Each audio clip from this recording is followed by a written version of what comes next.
So I'm here with Chris Mitchell. Nice to meet you from CBN. Good to meet you, David. With InterMountain Christian News, we're just asking what people's perspective on this election is. It seems like this is a different election in a way that maybe people think that some other parties have a chance.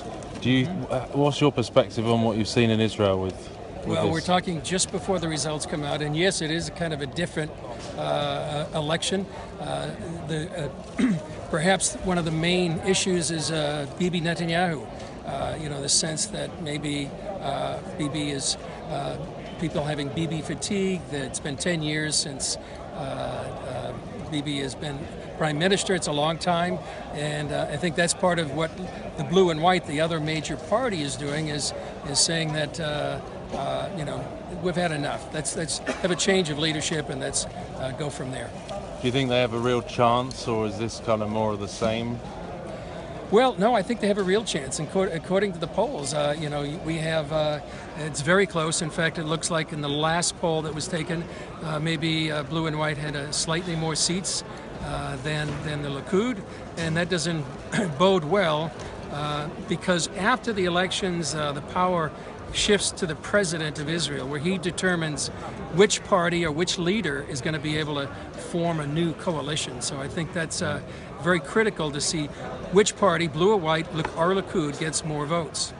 And apparently there was a Judeo-Christian party running called the Bible Bloc Party. That's right. Are they in this mix this time? Well, they're in the mix. We interviewed the founder, Avi Lipkin, just a few days ago in our studio, and it's a first. It's unlikely that he's going to meet the threshold, which is 3.5% of the vote, which means any of the parties that get below that really don't get any seats in the Knesset. That was enacted, several years ago.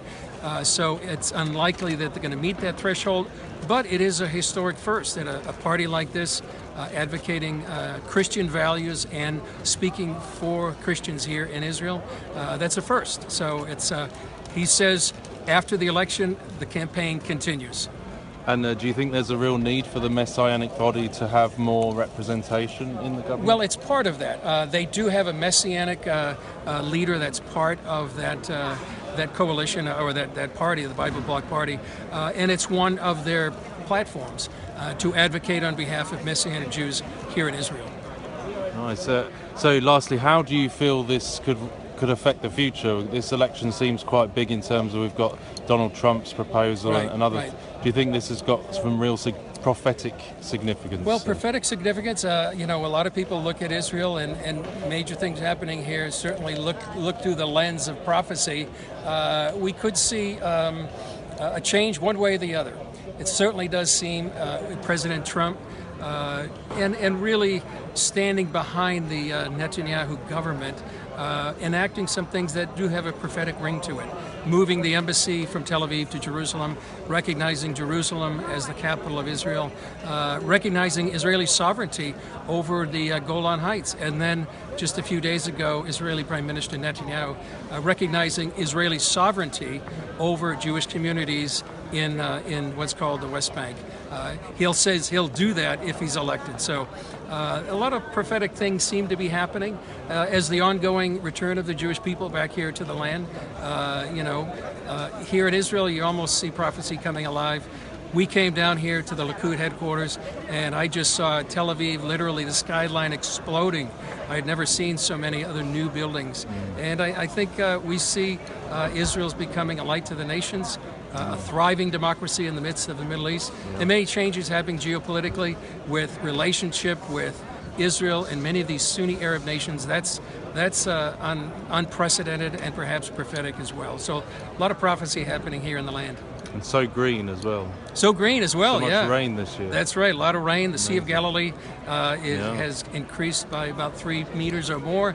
So good things happening. Yeah. Thank you, Chris. Thank you, David.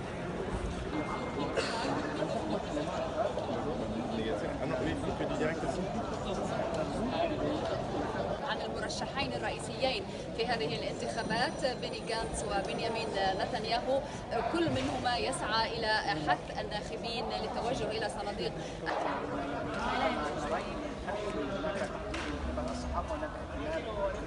الصحافة الإسرائيلية والعربية وحتى العالمية هنا يقومون بتجهيزات هذه الليلة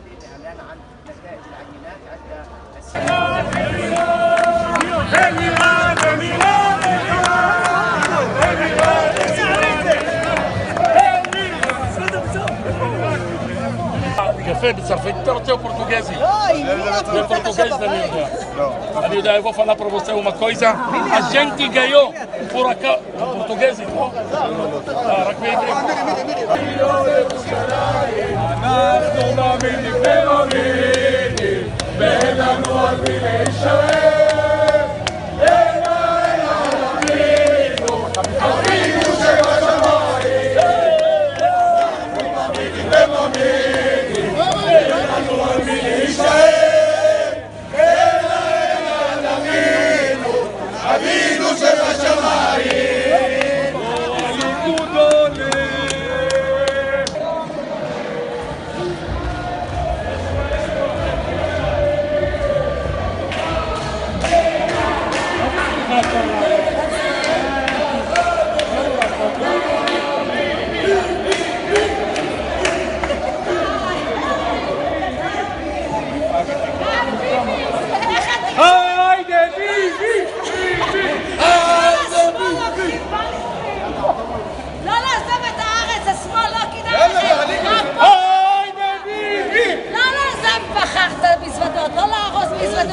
תישארו בארץ, תהנו מראש הממשלה, הוא הטוב ביותר שהייתה במדינת ישראל. אין כמו בנימין נתניהו, גם טראמפ יודע את זה. דפקתם לו את הנאום באייפק, עכשיו יהיה לכם נאום ניצחון, חוצב להבות אש, כי הוא גאון, גאון. אוהבת אתכם תקשורת, אני מתה על התקשורת, ולא חושבת שאתם עושים נגד.